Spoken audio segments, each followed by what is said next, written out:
नमस्कार साथियों, स्वागत है आप सभी का ब्राइट एग्रो क्लासेस के डिजिटल प्लेटफॉर्म पर। साथियों, आज अपन बात करने वाले हैं आप सभी के एक प्यारे सब्जेक्ट के बारे में, और वो सब्जेक्ट है एंटोमोलॉजी सब्जेक्ट के बारे में। बहुत सारे स्टूडेंट्स इस सब्जेक्ट को सबसे ज्यादा डिफिकल्ट मानते हैं, इसके साथ साथ सबसे ज्यादा बैक आने वाली सब्जेक्ट और सबसे कम समझ में आने वाली सब्जेक्ट इसको मान बैठे हैं। उन सभी स्टूडेंट्स को ये क्लास एंड तक देखनी है, आपकी जो माइंड सेट है वो बदलनी है, क्योंकि अपन किसी भी सब्जेक्ट को जितना हार्ड मानेंगे वो उतनी हार्ड रहेगी, और उसको समझने की कोशिश करेंगे तो वो क्या होगी, आपको समझ में आएगी। तो साथियों, इस सब्जेक्ट के बारे में अपन क्या करने वाले हैं, कंप्लीट चर्चा करने वाले हैं। और इसके साथ ही अपन बात करते हैं, आपका जो दौर चल रहा है, अभी एग्जाम्स का दौर चल रहा है, और उसमें सभी स्टूडेंट्स को ऐसे लगता है कि एक बर्डन सा है। मतलब अपने माइंड पर एक क्या है, बर्डन है कि एक एग्जाम खत्म नहीं होती, उसके बाद में दूसरे का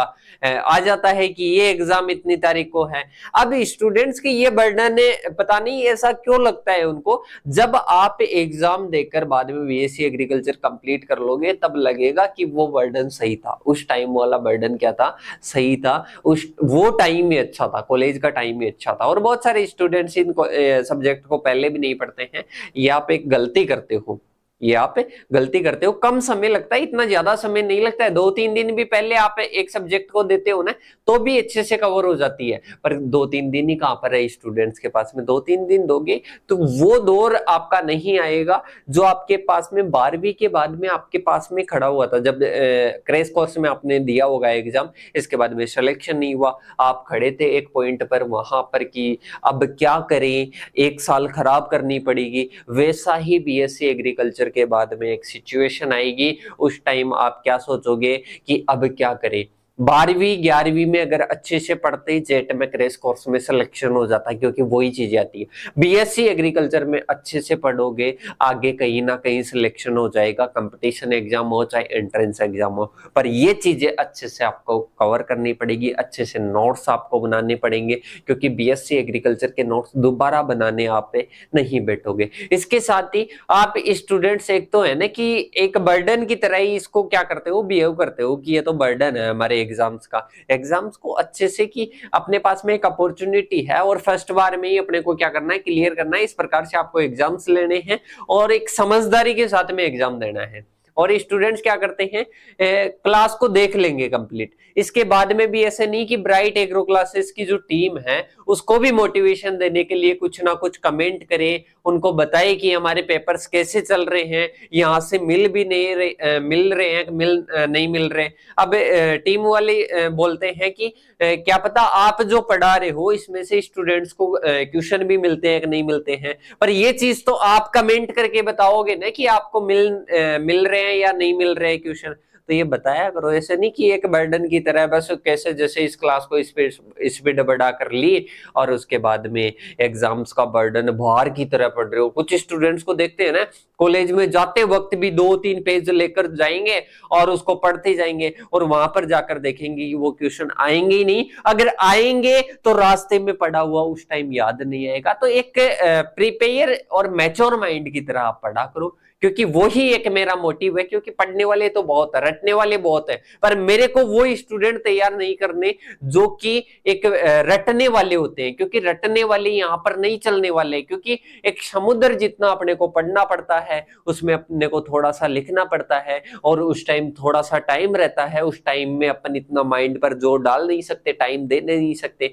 तो आपको समझदारी के साथ में पढ़ना है, मेच्योरिटी के साथ में पढ़ना है। अपन पढ़ सकते हैं आराम से, सब कुछ कर सकते हैं, पर वो अपने को मानना पड़ेगा, सबसे पहले मानना पड़ेगा, और उसके अकॉर्डिंग अपने को पढ़ाई स्टार्ट करनी पड़ेगी। तो ये अपना थोड़ा सा क्या था, इंट्रोडक्शन का लेक्चर था। तो इसमें आप कमेंट करके बताया करो कि कैसे क्या एग्जाम जा रहे हैं। अपन भी एक फैमिली की तरह बिहेव करते हैं, जैसे स्टूडेंट्स लगातार मैसेज कर देते हैं आते ही कि सर अब हमारी पैथोलॉजी की एग्जाम कंप्लीट हो गई, अब हमारे एंटोमोलॉजी की क्लास लगाओ। तो उसकी क्लास अपन लेकर आए हैं, तुरंत आपके कहने से मेहनत करके क्वेश्चन को एनालिसिस करके, सिलेबस को एनालिसिस करके, उसको पढ़कर, उसको समझकर, सारी चीजें यहाँ पर आपको प्रिपेयर करवानी पड़ती है। तो उसके लिए मेहनत करते हैं। तो वो अगर आपका उसी में मोटिवेशन रहे तो और ज्यादा टीम क्या कर सके, अच्छे से वर्क कर सके। और अपने साथियों वगैरह को भी शेयर किया करो, क्योंकि कितने स्टूडेंट्स है उसमें, कितने से स्टूडेंट्स देखते हैं, तो उनको शेयर किया करो आराम से अच्छे से। और कोई भी डाउट आता है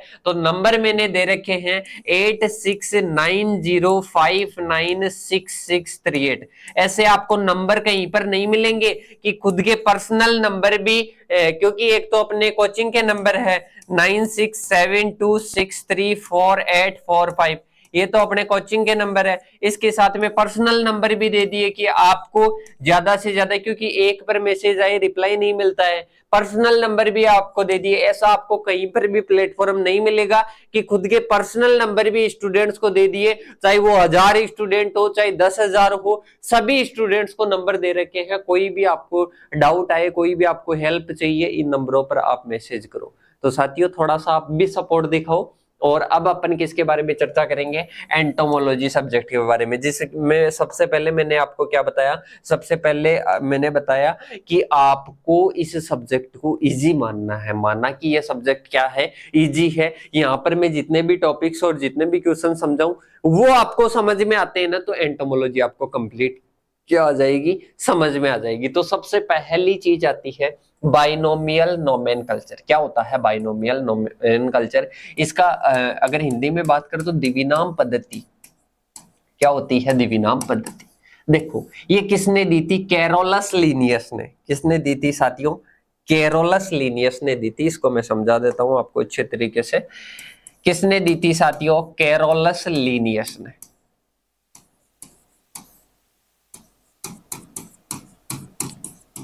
ये द्विनाम पद्धति दी, सही। इसमें आपने जब भी किसी का भी बॉटनिकल नेम होता है, किसी का भी बॉटनिकल नेम होता है, किसी का भी साइंटिफिक नेम होता है, तो इसमें सबसे पहले क्या आता है, जीनस आता है। क्या आता है? जीनस आता है। और फिर क्या आता है, स्पीसीज आती है। जैसे एग्जांपल बात करें अपन, किसके बारे में चर्चा करें, एक अपने पॉपुलर तो क्या है, मेंजिफेरा इंडिका। क्या है? आम का बॉटनिकल नेम बात करें तो क्या आता है, मेंजिफेरा इंडिका। तो मेंजिफेरा क्या है? मेंजिफेरा है, मेंजिफेरा क्या आ जाएगा साथियों? मेंजिफेरा अपने आ जाएगा जीनस, और मेंजिफेरा इंडिका क्या आ जाएगी? स्पीसीज। इंडिका क्या आ जाएगी? स्पीसीज। अब क्या ये मेरा बॉटनिकल नेम सही है क्या? ये बिल्कुल रॉन्ग है। ये क्या है? ये बिल्कुल रॉन्ग है, क्योंकि जब भी बॉटनिकल नेम और साइंटिफिक नेम जो अपनी द्विनाम पद्धति है, बाइनोमियल नोमेनकल्चर है, कैरोलस लीनियस ने दी थी, इनके अकॉर्डिंग कोई भी बॉटनिकल नेम होता है उसको या तो आप कैसे वर्डों में लिखो, इटालियन वर्डों में लिखो, या फिर उसके क्या करो, अंडरलाइन करो। इटालियन का मतलब होता है तिरछे। कैसे? तिरछे शब्दों में लिखो। तो आप तिरछे शब्द तो लिख नहीं सकते, तो आपको क्या करना है, किसी भी बॉटनिकल नेम को लिखते हुए आपको क्या करना है, अंडरलाइन करना है, तभी आपका करेक्ट माना जाएगा वो साइंटिफिक नेम या वो बॉटनिकल नेम। इस चीज का माइंड में याद रखना। इसके बाद में और मैं चीजें बताऊं, अगर बाइनोमियल नोमेनकल्चर की आपको विशेषताएं पूछ ले तो तिरछे वर्ड होते हैं, और पहला क्या होता है, जीनस होता है, दूसरी क्या होती है, स्पीसीज होती है। और याद रखना कि जीनस का पहला जो वर्ड है, पहला वर्ड क्या होना चाहिए, कैपिटल। पहला वर्ड क्या होना चाहिए, कैपिटल। बाकी सभी क्या होने चाहिए, स्मॉल। और दूसरे स्पीसीज के सभी क्या होनी चाहिए, स्मॉल होनी चाहिए। सभी वर्ड कैसे होनी चाहिए, स्मॉल वर्ड होनी चाहिए। मतलब कैसे होनी चाहिए, छोटे होने चाहिए। तो ये क्या है, बाइनोमियल नोमेनकल्चर है। मतलब ये क्या है, कोई भी आपको पता है कि बहुत सारे क्या है, बहुत सारे जीव है, बहुत सारे पौधे हैं। अब उनको ऐसे अपन देखकर तो याद रख नहीं सकते, तो उनके लिए एक नामकरण की पद्धति आई जिसको द्विनाम पद्धति के नाम से जानते हैं, कैरोलस लीनियस ने दी थी। और ये अंतरराष्ट्रीय पद्धति है। कैसी है, अंतरराष्ट्रीय पद्धति है। ऐसे नहीं कि चाइना में तो जो अपने आम है उसका मेंजिफेरा इंडिका है और अपने भारत में कोई और है, ऐसा नहीं है। सभी देशों की एक अंतर्राष्ट्रीय समिति है और वो उसके अकॉर्डिंग ही क्या होता है, नामकरण होता है, इनका नामकरण होता है। कोई यहाँ का इंसेक्ट है, उसका कहीं पर भी आप विश्व में कहीं पर भी चले जाओ, उसका नाम क्या होगा, एक ही होगा, एक समान प्रकार का नाम होता है पौधे का, जीव का, कहीं पर भी चले जाओ चाहे। सही।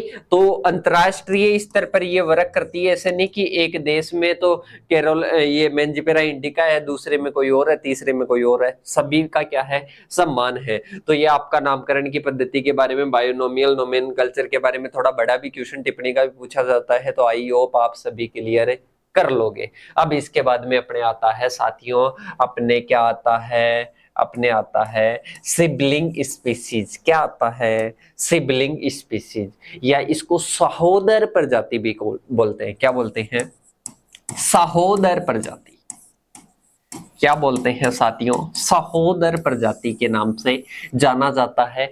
सहोदर प्रजाति किसको बोलते हैं, ये कोई जीव है, ये कोई जीव है, दिखने में दोनों क्या है, समान है, दिखने में दोनों क्या है, समान है, मतलब आइडेंटिटी में दोनों क्या है, समान है, दोनों क्या है, समान है, इक्वल है। सही। लेकिन ये जो रिप्रोडक्शन होता है, रिप्रोडक्टियल जो ऑर्गन होते हैं, उनमें क्या होते हैं, डिफरेंट होते हैं। मतलब दिखने में दोनों क्या होंगे, समान होंगे, पर इनके जो जनन अंग होते हैं वो क्या होते हैं, दोनों के असमान होते हैं। इनको किस नाम से जानते हैं, सिबलिंग स्पीसीज या सहोदर प्रजाति के नाम से जाना जाता है। याद आ गया, याद हो गया होगा। सिबलिंग प्रजाति किसको बोलते हैं, सिबलिंग या सहोदर प्रजाति बोलते हैं। दिखने में दोनों समान होते हैं, पर उनके जनन अंग दोनों के क्या होते हैं, असमान होते हैं। मतलब वो क्या होते हैं, अलग अलग होते हैं। उनको किस नाम से जाना जाता है, सिबलिंग स्पीसीज। नेक्स्ट आता है विंग वेनेसन। क्या आता है, विंग वेनेसन या पंख विन्यास। क्या आता है साथियों, पंख विन्यास। किस नाम से जाना जाता है पंख विन्यास को, क्या होता है, पंख विन्यास क्या होता है, ध्यान से समझना। कोई भी अपने क्या है, कोई भी कीट है, उस कीट में क्या पाए जाते हैं, पंख पाए जाते हैं। तो इसमें आएगा साथियों अरेंजमेंट ऑफ, हिंदी में मैं बता दूंगा, अरेंजमेंट ऑफ वेन्स विथ इन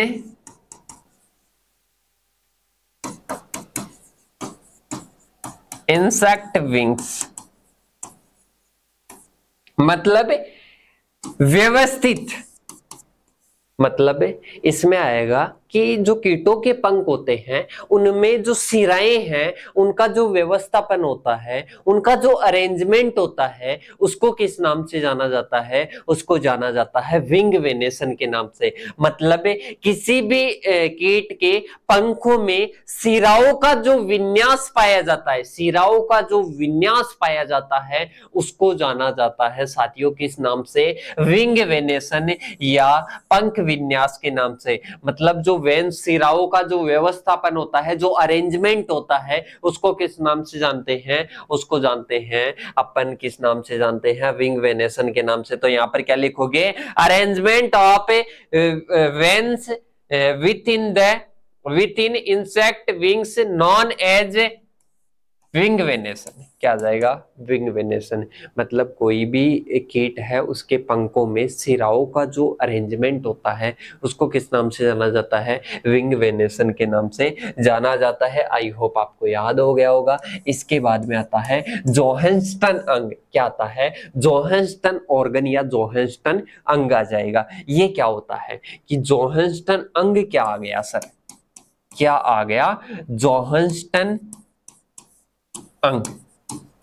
साथियों एंटीना नाम सुना होगा, क्या सुना है, एंटीना का जो सेकंड सेगमेंट होता है, सेकंड सेगमेंट होता है, उसमें क्या उपस्थित होता है, जोहान्सटन अंग उपस्थित होता है। अगर आपको पूछ ले इसकी लोकेशन कहां है, मतलब कहां पर लोकेटेड है जोहान्सटन अंग, तो एंटीना के सेकंड सेगमेंट में ये क्या है, लोकेटेड है। इसके साथ ही अपन चर्चा करें इसका कार्य क्या होता है, तो इसका मुख्य कार्य है अपने साथी को ढूंढना। अपने साथी को ढूंढना।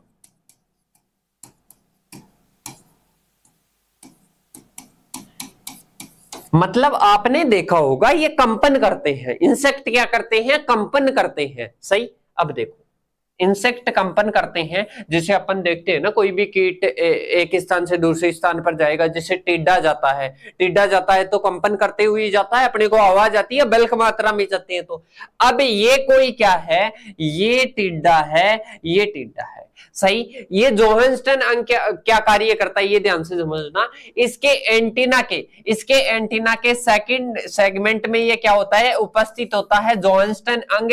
ये क्या कार्य करता है, ये कार्य करता है जब ये कंपन करेगा, जब ये कंपन करेगा इसका साथी, तो ये क्या करेगा, जोहान्सटन अंग इसको सुनकर पहचान करे और ये पता कर लेगा कि मेरा साथी मेरे साथ में है, मेरे पास में है या वो कहां पर है। इसका पता लगाने के लिए जोहान्सटन अंग होता है, एंटीना के सेकंड सेगमेंट में पाया जाता है। अपने साथी को ढूंढने के लिए जोहान्सटन अंग होता है। सही। जैसे अपने आंखें होती है ना अपने साथी को ढूंढने के लिए, सही, उसी प्रकार से इसमें जोहान्सटन अंग होता है। आई होप आपको समझ में आया होगा। इसके बाद में आता है इंसेक्ट। क्या आता है साथियों, इंसेक्ट। इंसेक्ट में सबसे पहले ध्यान रखना साथियों, ये क्या होता है, हेक्सापोडा। क्या होता है, हेक्सापोडा। इसके साथ ही इनवर्टिब्रेट्स,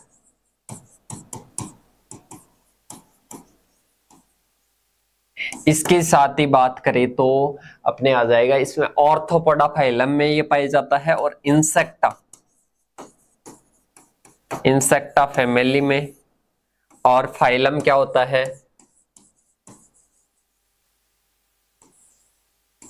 फाइलम होता है ऑर्थोपोडा। ऑर्थोपोडा का मतलब अगर आपको कोई पूछ ले तो क्या आ जाएगा, संयुक्त पैर। क्या आ जाएगा, संयुक्त पैर।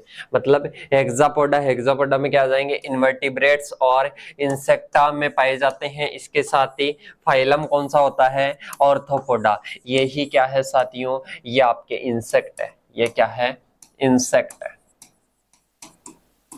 तो ध्यान रखना, इंसेक्टा हेक्सापोडा होते हैं, इनवर्टिब्रेट्स होते हैं मतलब अकशेरुकी होते हैं, और इंसेक्टा वर्ग में पाए जाते हैं। फाइलम कौन सा होता है, ऑर्थोपोडा होता है। कौन सा होता है, ऑर्थोपोडा होता है। तो ये इंसेक्ट की डेफिनेशन में ये चार्ट बनाया ना आप, तो वो समझ जाएगा अपने आप ही कि इंसेक्ट क्या है, हेक्सापोडा है, इनवर्टिब्रेट्स या अकशेरुकी है, इंसेक्टा वर्ग में पाया जाता है। इसके साथ ही फाइलम कौन सा होता है, ऑर्थोपोडा होता है। कौन सा होता है, ऑर्थोपोडा होता है। आई होप आपको समझ में आ गया होगा। इसके बाद में अपने आता है निर्मोचन। क्या आता है, निर्मोचन। निर्मोचन का ध्यान से समझना, ये अपना क्या है, इंसेक्ट है।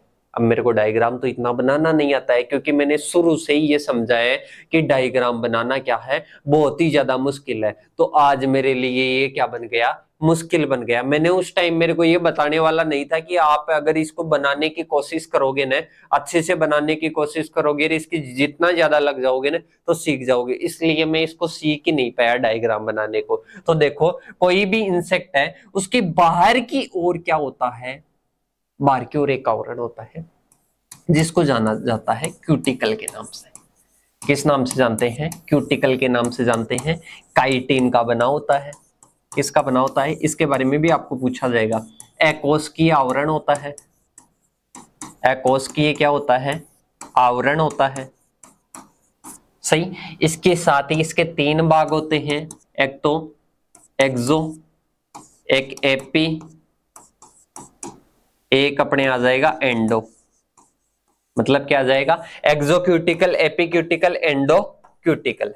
सही। अब देखो इसकी क्यूटिकल की डेफिनेशन आपको पूछता है तो इसमें क्या लिखोगे, क्यूटिकल एकोस्कीय एक बाहरी आवरण होता है जो कि काइटिन का बना होता है। इसमें तीन भाग होते हैं, एक्सोक्यूटिकल, एपीक्यूटिकल और एंडोक्यूटिकल। ये किससे बनता है, ये बनता है हाइपोडर्मिस के स्राव से। किससे बनता है, हाइपोडर्मिस के स्राव से बनता है। किससे बनता है मेरे साथियों, हाइपोडर्मिस के स्राव से बनता है। हाइपोडर्मिस से एक स्राव होता है लिक्विड का, उससे किसका निर्माण होता है, क्यूटिकल का निर्माण होता है। अब ध्यान से समझना, इस क्यूटिकल का, ये बाहर जो क्यूटिकल है ना, ये क्यूटिकल 6 मंथ, मान लो ये अलग अलग कीटों में अलग अलग होता है, 6 मंथ के अंतराल पर, एग्जांपल समझ लो, ये क्यूटिकल क्या होती है, टूटने लगती है। बाहरी क्यूटिकल क्या होती है, टूटने लगती है। क्या होने लगती है, क्यूटिकल टूटने लगती है, और टूटकर क्या हो जाता है, एक क्यूटिकल, पुराना क्यूटिकल तो निकल जाता है,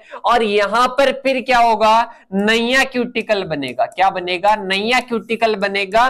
किसके स्राव से बनेगा, हाइपोडर्मिस के स्राव से। किसके स्राव से बनेगा, हाइपोडर्मिस के स्राव से बनेगा। और ये इस प्रकार से पुराने क्यूटिकल का नष्ट होना, नए क्यूटिकल का बनना, ये क्या है, मोल्टिंग। क्या है, मोल्टिंग। क्या है साथियों, मोल्टिंग है। और जिसको किस नाम से जानते हैं, निर्मोचन। किस नाम से जाना जाता है, निर्मोचन के नाम से जाना जाता है। किस नाम से जानते हैं, निर्मोचन के नाम से। समझ में आया कि नहीं आया, क्यूटिकल ये भी क्लियर हो जाता है, हाइपोडर्मिस के स्राव से बनता है। इसके साथ ही एकोस्किया बाहरी आवरण होता है, काइटिन का बना होता है, एक्सोक्यूटिकल, एपिक्यूटिकल, एंडोक्यूटिकल। इसके साथ ही बात करें कि मोल्टिंग, मोल्टिंग क्या होता है, पुराना क्यूटिकल तो क्या हो जाता है, नष्ट हो जाता है, नया क्यूटिकल बनता है, निर्मोचन या मोल्टिंग होता है। इसके साथ ही अगर बात करें आगे की ओर, तो आगे आता है टैक्सोनॉमी। क्या आता है, टैक्सोनॉमी।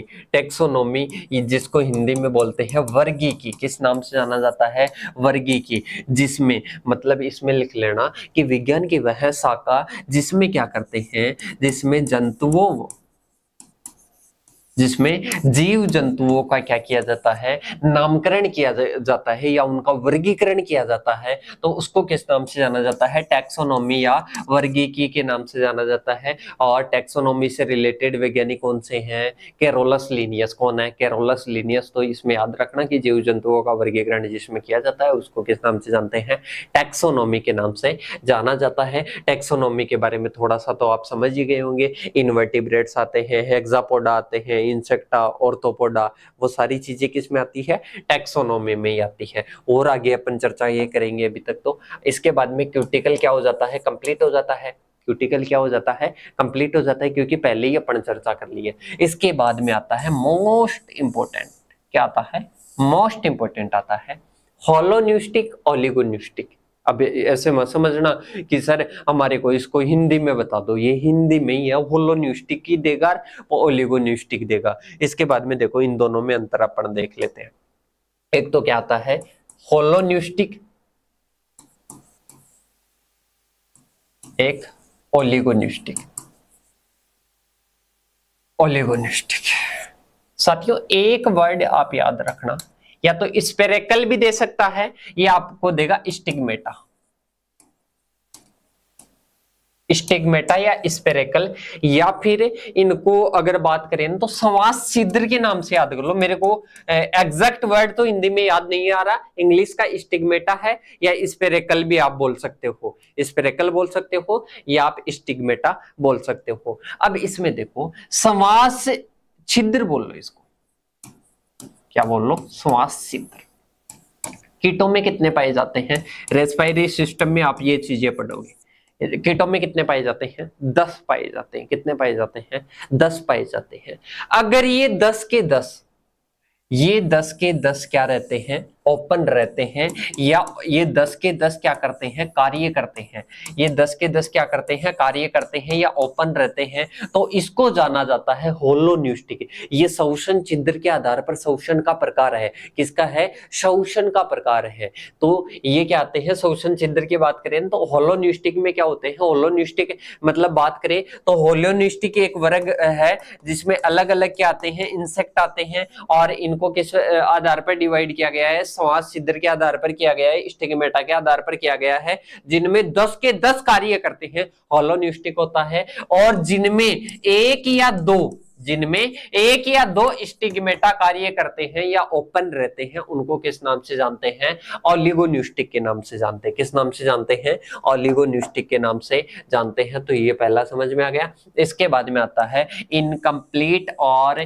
Complete Metamorphosis. क्या आता है, इनकम्प्लीट या कंप्लीट मेटामॉर्फोसिस। क्या आता है, इनकम्प्लीट या कंप्लीट मेटामॉर्फोसिस। आपने 4 अवस्थाएं सुनी होगी, सही।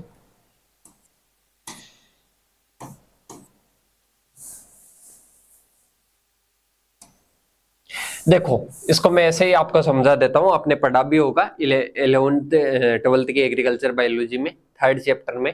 क्या होता है, कीटों में 4 अवस्थाएं पाई जाती है, जैसे सुना होगा वयस्क, सुना होगा लार्वा, सुना होगा प्यूपा, सुना होगा। सही, ये जो 4 अवस्थाएं होती है, ये 4 अवस्थाएं चारों की चारों जिसमें पाई जाती है ना, उसको कंप्लीट मेटामॉर्फोसिस के नाम से जानते हैं। जिसमें चारों अवस्थाएं पाई जाती है, उसके जीवन चक्र की चारों अवस्थाएं पाई जाती है, तो उसको कंप्लीट मेटामॉर्फोसिस के नाम से जानते हैं। और जिसमें अगर एक भी अनुपस्थित है ना, इन चारों अवस्थाओं में से एक अवस्था भी, जैसे किसी में लार्वा न बनकर सीधा ही दूसरा बन जाता है, तो उसको किस नाम से जाना जाता है, उसको इनकम्प्लीट मेटामॉर्फोसिस के नाम से जानते हैं। किस नाम से जानते हैं, इनकम्प्लीट मेटामॉर्फोसिस के नाम से जाना जाता है। नेक्स्ट आता है होमोपटेरा और हेट्रोपटेरा। क्या आता है, होमोपटेरा और हेट्रोपटेरा, ध्यान से समझना, होमोपटेरा और हेटेरोपटेरा। क्या आता है, हेटेरोपटेरा। क्या आता है मेरे साथियों, हेटेरोपटेरा। देखो ध्यान से समझ लेना, पटेरा का अर्थ समझ लेना, बस किसका अर्थ समझ लेना है, पटेरा का अर्थ समझ लेना है। पटेरा का अर्थ क्या होता है, पंख। क्या होता है, पंख या विंग्स। क्या होते हैं, विंग्स होते हैं।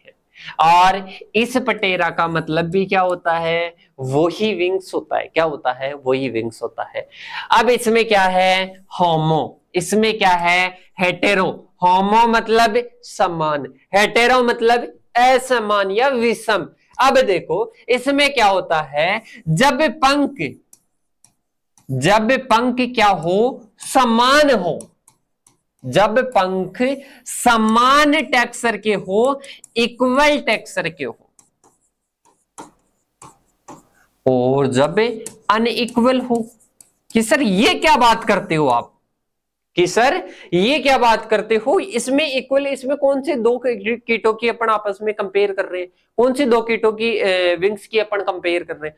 पर मेरे साथियों एक चीज का ध्यान रखो, इसमें एक कोई इंसेक्ट है, अब इसके जितने भी पंख पाए जाते हैं, 2 जोड़ी 3 जोड़ी जितने भी पंख पाए जाते हैं, वो पंख अगर समान टेक्सचर के हैं, वो पंख अगर समान टेक्सचर के हैं, तो उसको किस नाम से जानते हैं, उसको होमोपटेरा।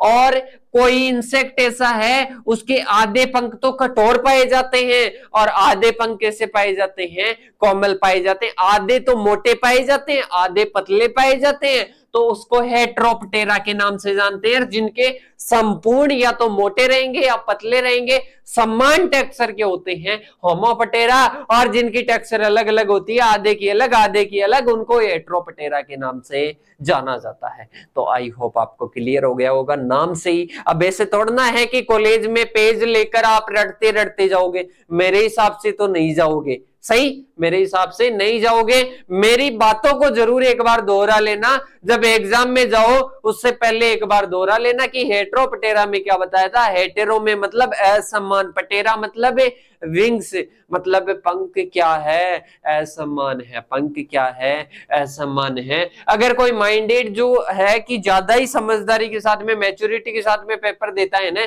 वो तो सारा अंतर इसको पढ़ेगा ही नहीं, इसको यही से 4-5 अंतर बना लेगा। जो मैंने बातें बताई उनमें से ही क्या बना लेगा, अंतर बना लेगा, 3-4 इतने ही आपको पूछता है मेनली।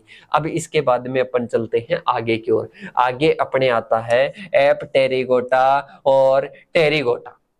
क्या आता है, एपटेरिगोटा और टेरिगोटा। कि सर इसको भी वैसे ही समझा दो जैसे पिछले अंतर को आप समझा के आए हो ना, वैसे ही इनको समझा दो, क्योंकि आपने जो समझाया वो तो हमारे को ऐसे कैसे ही समझ में आ रहा है, तो इसको भी समझा देते हैं। इसमें ऐसी कौन सी बड़ी बात है, सही, इसमें ऐसी कौन सी बड़ी बात है, इसको भी समझा देंगे, इसको भी समझा देते हैं साथियों। एपटेरिगोटा, सबसे पहले तो अपन इसमें लिंग लिख लेते हैं इसकी, फिर आता है अपने टेरिगोटा।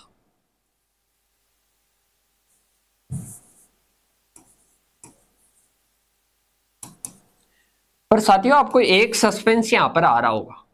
क्या सस्पेंस आ रहा है, यहां पर आपको सस्पेंस आ रहा है कि सर यहाँ पर तो एपटेरिगोटा आप बोल रहे हो और यहाँ पर ओनली आप टेरिगोटा बोल रहे हो, और फिर भी आगे पी लगा रहे हो। अरे मेरे साथियों, पी साइलेंट है, अपन अंग्रेजी में थोड़ा सा वीक है ना, थोड़ा सा ज्यादा ही वीक है, इसलिए अपने को समझ में नहीं आता। ये क्या है, टेरिगोटा, ये पी को क्या कर देते हैं, ये साइलेंट कर देते हैं। ये पता नहीं कि क्यों साइलेंट करते हैं, पर ये क्या कर देते हैं, साइलेंट कर देते हैं किसको, पी को, और क्या छोड़ देते हैं, ओनली टेरिगोटा। ओनली क्या छोड़ देते हैं साथियों, टेरिगोटा। और इसके साथ ही मैं आपको बता देता हूं साथियों, आपके जैसे ही एग्जाम खत्म होंगे, इसके बाद में 9 से लेकर 15 के बीच में एक तो आपके बैच स्टार्ट होगा, जो आपके पीजी हो, चाहे एएफओ हो, चाहे आपके AAO हो, इसका कॉमन बैच स्टार्ट होगा। तीनों की तैयारी आपको करवाई जाएगी, क्योंकि तीनों का सिलेबस क्या है, सेम है। कि सर इसमें कौन पढ़ाएगा, इसमें साथियों ऐसे ऐसे टीचर पढ़ाएंगे जो कि पीएचडी कर रखे हैं और स्पेसिफिक सब्जेक्ट में, और ऐसे टीचर पढ़ाएंगे जो कि मैं आपको जिस प्रकार से कॉन्सेप्ट क्लियर करके समझा रहा हूं ना, वैसे ही आपको क्लियर करके समझाएंगे। और वो सारी सब्जेक्ट समझाने के बाद में, वो सारी सब्जेक्ट समझाने के बाद में ऐसे थोड़ा ना है कि अपनी एंट्री नहीं हो, अपनी तो एंट्री होगी। कैसे होगी, अपन करवाएंगे बाद में क्वेश्चन सोल्व है। क्वेश्चन सोल्व करवाने के साथ साथ में कंप्लीट इस प्रकार से क्या करेंगे, रिवीजन करेंगे, क्योंकि आपके पास में भी टाइम है, हमारे पास में भी टाइम है। तो ये पहले अपन टीचर्स के सहायता से अपन नोट्स बनाएंगे। नोट्स बनाने के बाद में कंप्लीट अपनी जब भी कंप्लीट होगी, तब तक अपन क्या करते रहेंगे, क्वेश्चन प्रैक्टिस करते रहेंगे। ये अपने बेस्ट नोट्स बन जाएंगे। सही, इंग्लिश का और समझाने का अपना तरीका हिंदी में रहेगा, लिखवाने का अपना इंग्लिश में रहेगा। तो ये बैच स्टार्ट होगा 9 से लेकर 15 के मध्य, 15 जुलाई के मध्य, 9 से लेकर 15 जुलाई के मध्य बीएससी फाउंडेशन का, जिसमें पीजी, एएफओ, AAO इसकी तैयारी करवाई जाएगी। इसके साथ ही अपना एक और बैच स्टार्ट होगा, कौन सा, फोर्थ सेमेस्टर का तो हो गया आपका, 5th सेमेस्टर। एक तो 5th सेमेस्टर, एक 1st सेमेस्टर, एक 3rd सेमेस्टर, इनके भी बैच क्या होने वाले हैं, स्टार्ट होने वाले हैं। तो किसी भी साथी को अगर ये बीएससी फाउंडेशन, ये तो आपको ज्वाइन करना ही करना चाहिए। अगर कोई स्टूडेंट इनमें इंटरेस्ट नहीं दिखाए, कोई दिक्कत नहीं है। अगर आपको आगे का फ्यूचर सिक्योर करना है ना, तो इस बैच को जरूर ज्वाइन कर लेना। और मैं पहले ही आपको बता देता हूं, आपने हमेशा से देखा है कि शुरू में जो भी बैच स्टार्ट होता है ना, उसकी कॉस्ट बहुत ही ज्यादा क्या होती है, कम होती है। और वैसी होने वाली है, मैं बता देता हूं, लाइव रहने वाली है।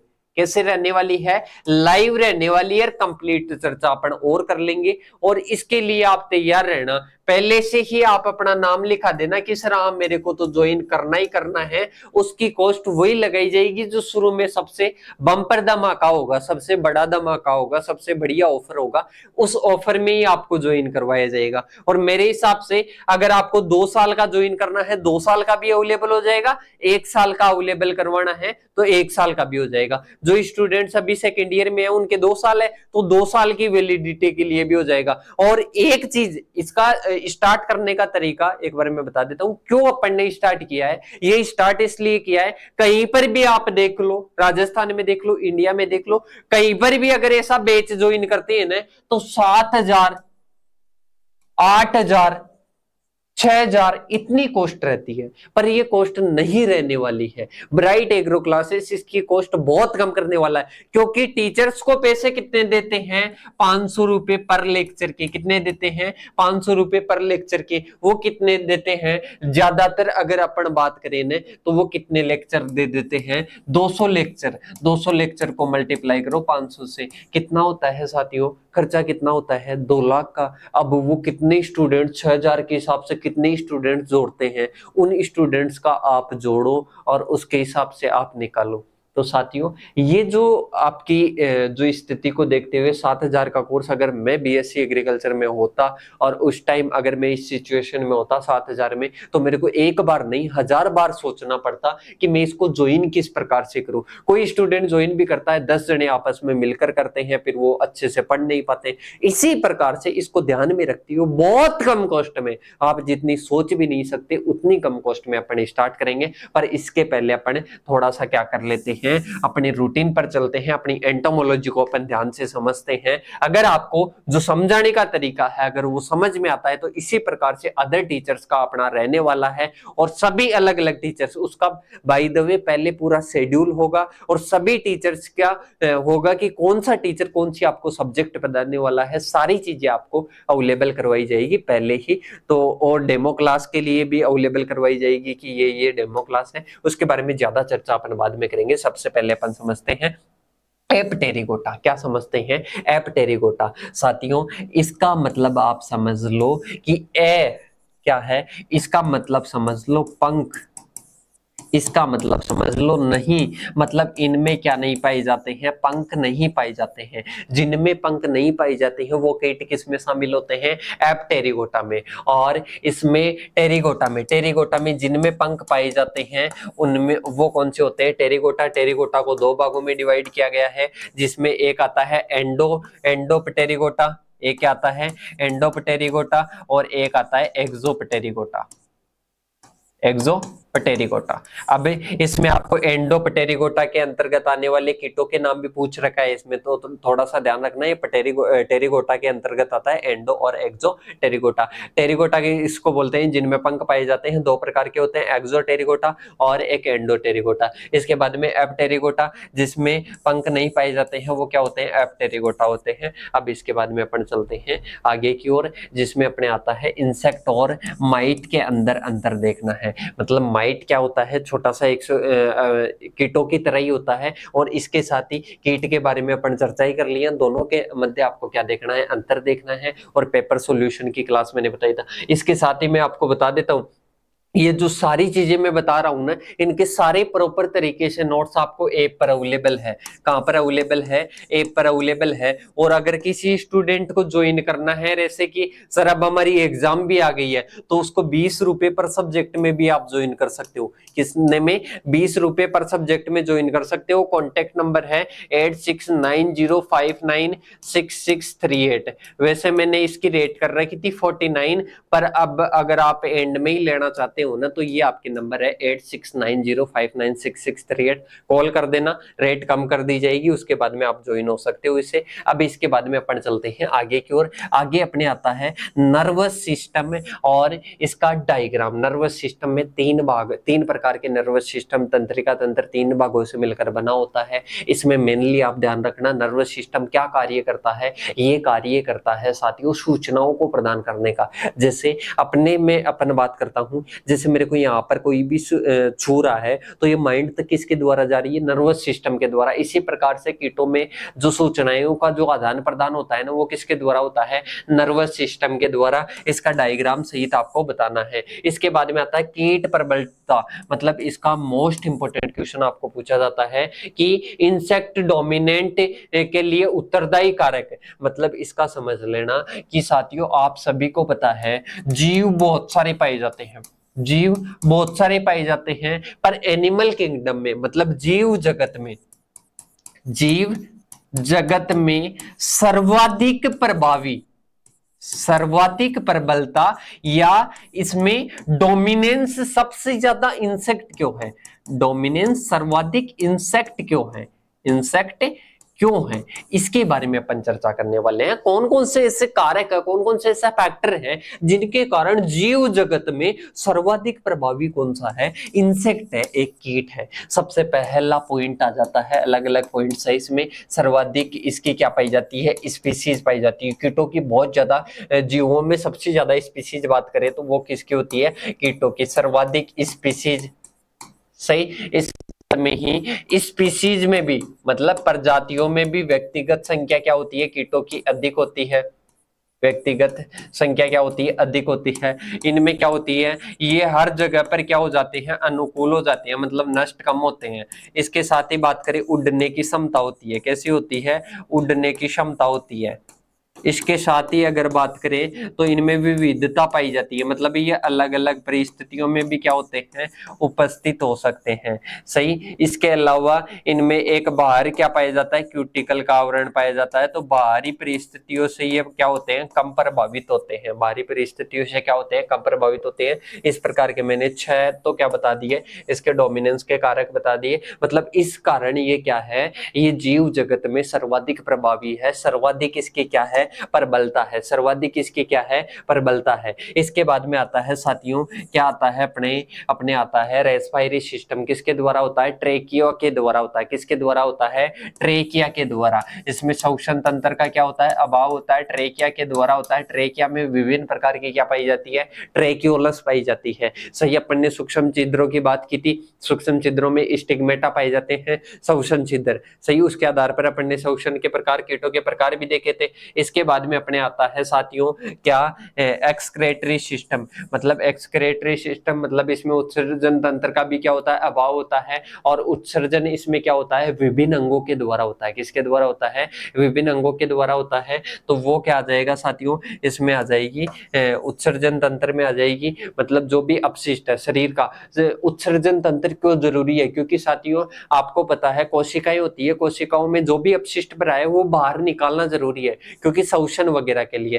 तो ये अपने को क्या पढ़ना है, इसमें इंपॉर्टेंट है, एक्सक्रेटरी सिस्टम पढ़ना है। फिर इसके बाद में आता है अपने कृषि के महत्वपूर्ण गणों के नाम लिखिए। मतलब कृषि के महत्वपूर्ण गण क्या आ जाएंगे, वही लेपिडोप्टेरा, हाइमेनोप्टेरा, डिप्टेरा, ऑर्थोप्टेरा और कोलियोप्टेरा, ये आ जाएंगे। क्या, ये आ जाते हैं कृषि के महत्वपूर्ण गण। इसके बाद में आपको किस किस के बारे में, लेपिडोप्टेरा के, हेमिप्टेरा के और हाइमेनोप्टेरा के और ऑर्थोप्टेरा गणों के क्या बताने हैं, लक्षण या कैरेक्टरिस्टिक्स बतानी है। और इसके अंतर्गत आने वाली फैमिलीज को बताना है, कौन कौन सी फैमिलीज आती है उनको आपको क्या करना है, बताना है कि कौन कौन सी फैमिलीज आती है और उन फैमिलीज में कौन कौन से इंसेक्ट होते हैं, जो कि मैंने एक बहुत ही ट्रिक के साथ में आपको इनकी विशेषताएं भी मैंने क्लास में बताई थी और इसके साथ ही फैमिली के बारे में भी बताया था। और मैंने बताया था कि अभी मैंने बता भी दिया कि ये ऐप पर आपको मिल जाएगी मात्र 20 रुपए में। इसमें लालच मत करना, सारी चीजें कम समय में अच्छे टाइम से आपको क्या हो जाएगी, याद हो जाएगी। तो अच्छे तरीके से आप इसको देख लेना। इसके बाद में आता है डाइजेस्टिव सिस्टम, मतलब जो पाचन तंत्र होता है और जो ब्लड सर्कुलेशन होता है, मतलब रक्त एक स्थान से दूसरे स्थान पर जो जाता है वो किस प्रकार से होता है, इनके बारे में बताना है। फिर इसके बाद में कीटों के जनन अंग बताने हैं, वो भी किसके आधार किसके साथ में, डायग्राम के साथ में। फिर इसके बाद में आता है कीटों का रूपांतरण और कीट रूपांतरण, मतलब इंसेक्ट मेटामॉर्फोसिस जो होता है उसकी परिभाषा। और इसके साथ ही जो लेग्स है, मतलब जो टांगे हैं, माउथ पार्ट्स है, विंग्स है, एंटीना है। एंटीना में अलग अलग होती है, जैसे कंगाकार हो गई। इसके साथ में ये स्वाद का ज्ञान करती है, इसके साथ में किसका करती है, स्वाद का, गंध का, इनका क्या करती है, ज्ञान करती है। इसके साथ में ही अगर बात करें, ये कंगाकार होती है, घुंडीकार होती है, सही, ये शंकुदार होती है। तो ये अलग अलग प्रकार का क्या होता है, इनका मॉडिफिकेशन होता है। विंग्स की बात करें, पंख करें तो पंखों में अगर अपन बात करें तो इनका अलग अलग क्या होता है, मॉडिफिकेशन होता है, वो आपको याद करना है। और विंग वेनेशन का ध्यान रखना। इसके बाद में अपने आता है माउथ पार्ट्स। माउथ पार्ट्स 5 होते हैं। कौन कौन से होते हैं, 5। एक की बात करें, सबसे पहले अगर बात करें तो इसमें लेबियम आता है। क्या आता है, लेबियम आता है। दूसरे की बात करें तो लेब्रम आता है। क्या आता है, लेब्रम आता है। तीसरे की बात करें तो मैक्सिला आता है। क्या आता है, मैक्सिला आता है। इसके साथ में चौथे की बात करें तो मैंडिबल आता है। क्या आता है, मैंडिबल आता है। और 5वें की बात करें तो हाइपोफेरिंक्स आता है। क्या आता है, हाइपोफेरिंक्स आता है। इसका डायग्राम भी आपको देखना है। ये क्या करता है, ये होता है साथियों, ये अपने होता है ऊपरी होठ, ये निचला होठ। इसके साथ में ये क्या करता है, ये भोजन को पकड़ने में सहायक होता है। मैक्सिला क्या करता है, भोजन को पकड़ने में सहायक होता है। ये भोजन को चबाने में सहायक होता है। और ये इसमें इससे क्या होते हैं, स्राव होते हैं, लार वगैरह स्राव होती है, भोजन आपस में मिलता है। तो ये क्या है, माउथ पार्ट्स है 5 प्रकार के। इनको डायग्राम के साथ में आपको याद करने हैं। इसके बाद में अपने आता है लेग्स टांगे आती है, पहले माउथ पार्ट्स में क्या होते हैं साथियों, इनमें लेग्स की बात करते हैं, सॉरी लेग्स में क्या होते हैं, इनके अलग अलग पार्ट्स होते हैं, जैसे कोक्शा, फीमर, टीबिया, टार्सस, प्रीटार्सस, ये क्या होते हैं, 5-6 भाग होते हैं किसके, टांगों के, जिसमें फीमर सबसे मजबूत होता है। फीमर क्या होता है, सबसे मजबूत और लंबा पार्ट्स होता है। तो मैं बता देता हूं क्या क्या आ जाएगा, फीमर, कोक्शा, टार्सस, ट्रोकेंटर,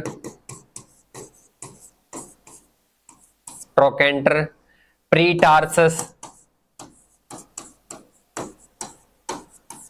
1 2 3 4 5, एक और रह गया। इसमें ये क्या होता है, सबसे लंबा और सबसे मजबूत होता है, सबसे लंबा और सबसे मजबूत होता है, ये आपस में जोड़ने का कार्य करता है दो अंगों को। सही। इसके बाद में टांगों की बात करें तो कूदने वाली होती है, चलने वाली होती है, इसके बाद में उछलने वाली होती है, चढ़ने वाली होती है। ये अलग अलग प्रकार की क्या होती है, टांगे होती है, जिनका मॉडिफिकेशन होता है। सही। तो ये अपने मॉडिफिकेशन हो जाता है, ये आपको याद करना है। इसके बाद में टिड्डे का शरीर आपको याद रखना है, मतलब चित्र आपको याद रखना है। 3 भागों में डिवाइड होता है, किस किस में, सिर, वक्ष, उदर में। किस में होता है, सिर, वक्ष, उदर में क्या होता है, डिवाइडेड होता है टिड्डे का शरीर। तो ये अपने क्या होते हैं, इंपॉर्टेंट टॉपिक्स क्या होते हैं, कंप्लीट होते हैं। आई होप आप सभी को बढ़िया तरीके से समझ में आए होंगे। समझ में आए तो क्या करना है, क्लास को ज्यादा से ज्यादा शेयर करनी है, अच्छे अच्छे कमेंट्स करने हैं, जैसे आपको क्लास लगी वैसे कमेंट्स करने हैं। इसके साथ में सभी साथियों को शेयर करना। अब मिलेंगे नेक्स्ट वीडियो के साथ, तब तक के लिए जय हिंद जय भारत साथियों।